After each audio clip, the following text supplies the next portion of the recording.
Hey, yo, hey everyone, Skylinks here, bringing you another Batman review. I'm going to do something different in this Batman review. I'm actually going to encompass two completely different Batman stories. Because they're not that long Batman stories, but I like to hit them because, they're kind of cool. And they're Batman Blind Justice and Batman 10 Nights of the Beast. We might as well do Batman 10 Nights of the Beast, probably because it comes before Blind Justice, and I read it recently. You can pick this up for a fairly good price. It's only, if you find it in a store, you're only going to pay $5. If you find it online on Amazon, you're only going to pay like $9. And I suggest picking it up. It is a little dated for a comic, and basically the story is the Soviet Empire has fallen, and basically U.S. is trying to create good relationships with the former Soviet Union. There's an assassin called the KGB. As you can see there, he's kind of strangling Batman. And he is genetically enhanced. He is just a badass. And, he's kind of like pre-Bane. He really is. And basically they have a Star Wars program. And no, it's not the movie, but it's called the Star Wars. And there's 10 people on the KGB's hit list to kill. Batman and Robin go and try to stop the KGB. Unfortunately, the KGB is always one step ahead of him, and Batman always underestimates him, even to the point that the Beast even cuts off his own hand to escape Batman. So, and that's where he gets this nasty gun.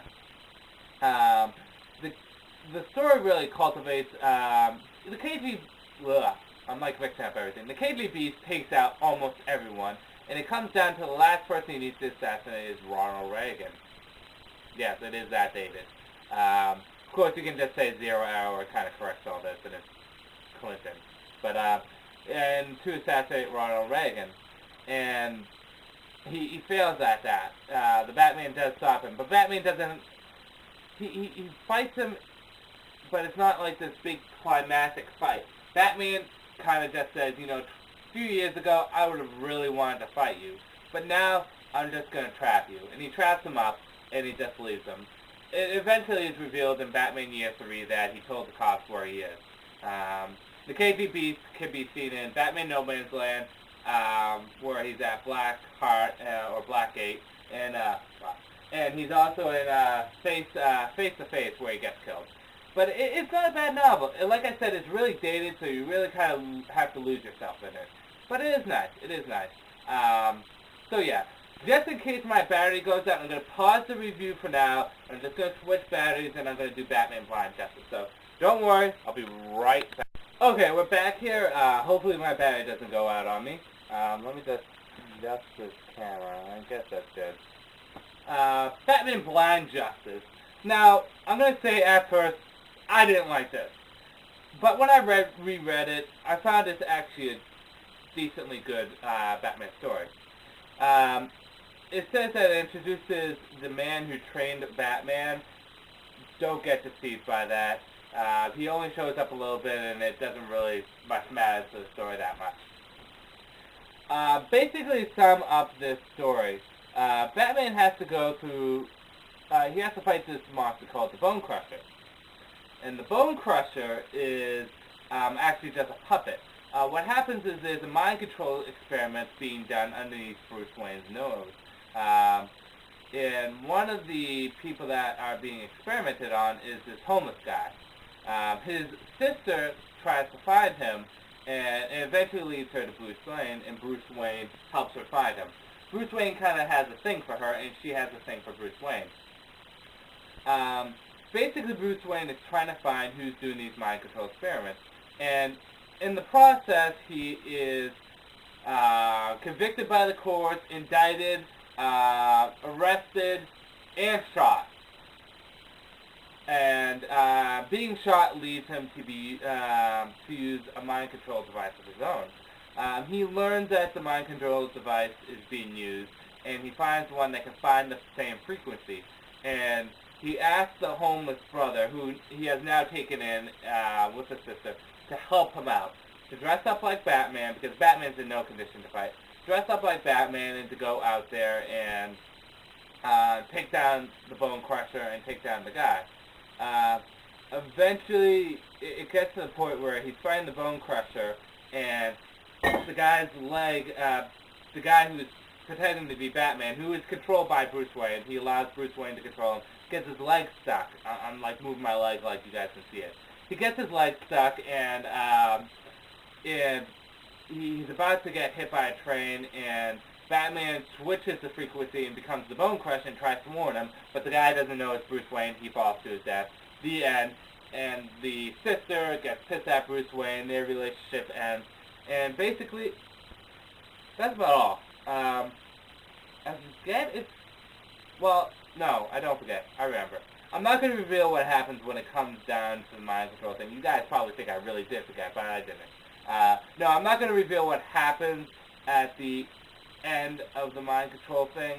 And I don't want to reveal too much when it comes down to the guy that trained Bruce Wayne. The story's... You're not going to find any big names in this. You're not going to see Robin, you're not going to see the Joker, you're not going to see Two-Face, you're not going to see Riddler, Catwoman. None of them are going to be in this. No. These are no-name villains that are one-shot and characters that are one-shot. The only people that you're going to see that recur are, Bruce Wayne, obviously, Alfred, and Commissioner Gordon. So, yeah. So don't expect any big-time villains. It is an intriguing storyline, though, and it does keep you on your edge. But I'd highly suggest if you read this, don't go in it to expecting something huge. It's going to be more in-depth than it is going to be epic. I hope you guys understand that. Do I suggest picking it up? The die-hard Batman fan, I definitely do. If you're just getting into Batman, I suggest you pick up other titles before this. But if you've been a Batman fan for some time, definitely pick up. It's by no means a bad novel. People give it highly good reviews online. Personally, for me, I consider it just average.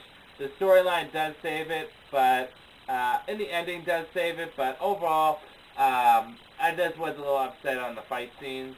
But that's just me. Yeah, that's all I have to say. Definitely pick it up if you're, well into being a Batman fan. But if you're not, go and get something else. And that's really what I want to hit with these. These things are good stories.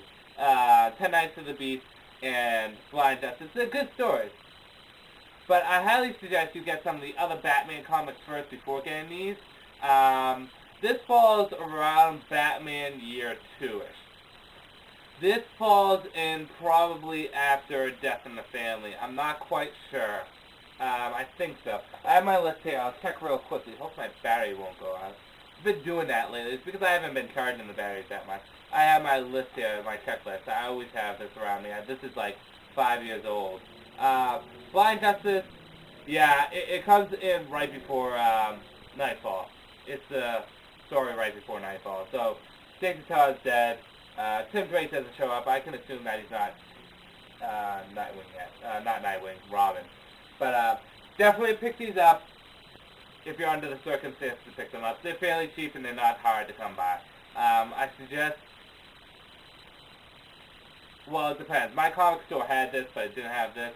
But might as well just pick them up online, okay? That's all the time I have for reviews today. I have to go to work.